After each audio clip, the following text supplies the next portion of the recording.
সালামু আলাইকুম ষষ্ঠ শ্রেণীর সুপ্রিয় শিক্ষার্থী।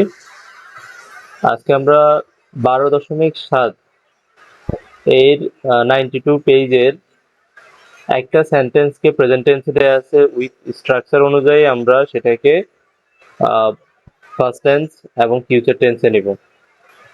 আর কিভাবে নেব সেটা ইনস্ট্রাকশন দেয়া আছে আমাদের, তোমরা খেয়াল করো।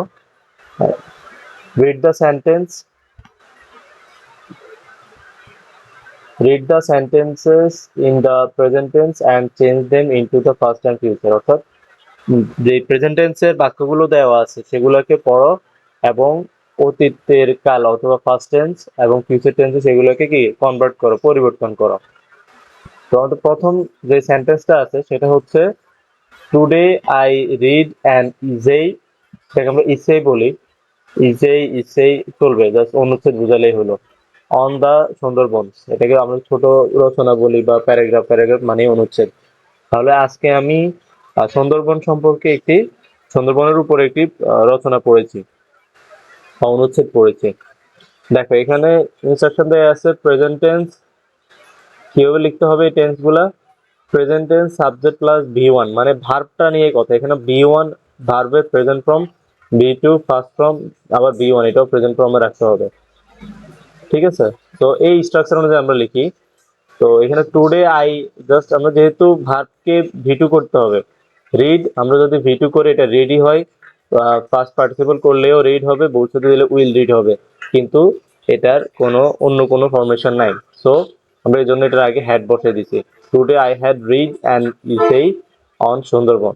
ওকে, আর ফিউচার টেন্সে কি করছি, today I will read, just হ্যাডের পরিবর্তে আমরা আগামীতে, আজকে আমি পড়বো, আজকেই পড়বো, তবে কিছু পরে পড়বো, একটা ভবিষ্যতে অল্প কিছু সময় বেঁধে দেয়া। Today I will read an essay on Sundarban. পরবর্তী প্রশ্ন হচ্ছে it makes me interested to visit the Sundarban. এখানে আমরা কাউন্ট করব হচ্ছে ভিজিট। ঠিক আছে, মানে ভার্বটা কাউন্ট করবো ভিজিট, কারণ এটা অলরেডি ইন্টারেস্টেড আছে কিন্তু সেটা ফার্স্ট ফর্মে চলে আসছে। সো এখানে ভিজিটটাকে আমরা ভিজিটেড করে দিলাম। It makes me interested to visited the Sundarban. ঠিক আছে, আর ফিউচারে করার সময় কি করছি, আমরা এখানে কাউন্ট করলাম, মেকের আগে উইল দিয়ে দিছি। ঠিক আছে, it will make me interested, এটা আমাকে আনন্দিত করবে টু ভিজিট দ্য সুন্দরবন, সুন্দরবনে ভ্রমণ করলে। অ্যান্ড আই ডিসাইড,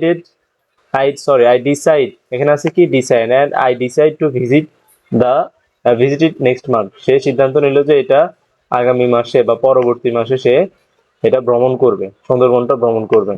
তো এটাকে আমরা ফার্স্ট টেন্সে কি করছি, ডিসাইডকে ডিসাইডেড করে দিছি বাস। And I decided to visit it next month.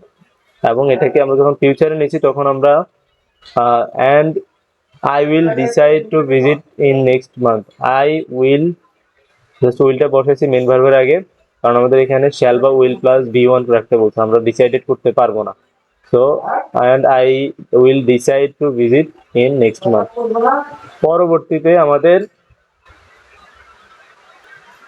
পরবর্তী সেন্টেন্স হচ্ছে I also take my parents permission.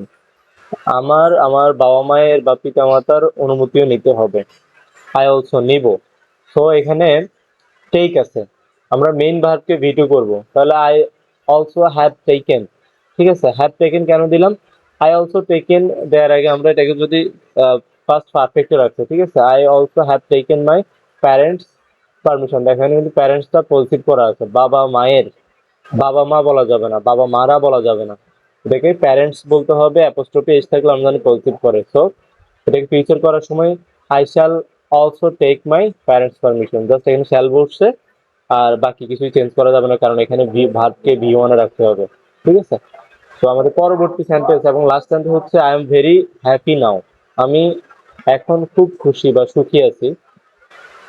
এটা যখন আমরা ফার্স্ট টেন্সে নিব, এম এর পরিবর্তে এমটা ওয়াজ হয়ে যাবে, কারণ ভেরি যখন তুমি করো ভেরি ভেরি থাকে, এটা ফার্স্ট টেন্সে যা হয়, ফিউচারে যা হয়, প্রেজেন্টে যা হয়, ফার্স্ট পার্টিসিপল করলে যা হয়, ভেরি থাকে, চেঞ্জ হয় না। I was I was very happy then, now হয়ে যাবে দেন, আমি তখন খুব খুশি ছিলাম। এরপর ফিউচার টেন্সে কি হবে, জাস্ট ওয়াজ এর পরিবর্তে will be. I will be very happy then, তখন আমি খুব খুশি হব। তো এই হচ্ছে আমাদের কারিকুলাম টেন্সের স্ট্রাকচার অনুযায়ী প্রেজেন্ট ফার্স্ট ফিউচার স্ট্রাকচার। আগামী ক্লাস আসা পর্যন্ত study with Ashok sir YouTube চ্যানেলের সাথেই থাকো। আল্লাহ হাফেজ।